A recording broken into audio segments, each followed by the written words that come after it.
Jeg vil snakke lidt om Bohrs model, og det Bohr han siger, det er, at atomer kun kan eksistere i nogle tilstande, der er stationære, altså hvor at atomet ikke mister energi, og at de her tilstande, de vil have en bestemt energi. Det vil altså sige, at energien i et atom er kvantificeret. Bohr siger også, at elektronerne kun kan hoppe skal ved at absorbere og dermed altså optage eller energi, eller at ved at emittere og derved afgive energi. Nu vil jeg så lade elektronet optage energi og derved rykke bane. Det optager nu energi og rykker så bane.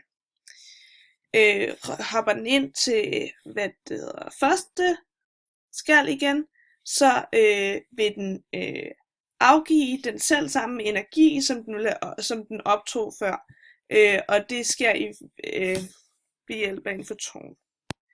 Det vil altså sige, at absorption er, når vi går fra en skal med mindre tal til et skal med et højere tal, og dermed afgiver eller optager energi, og emission er, når vi går fra et højt antal skalnummer til et mindre antal skalnummer. Ude i siden her ser vi et absorptionsspektrum og et emissionsspektrum.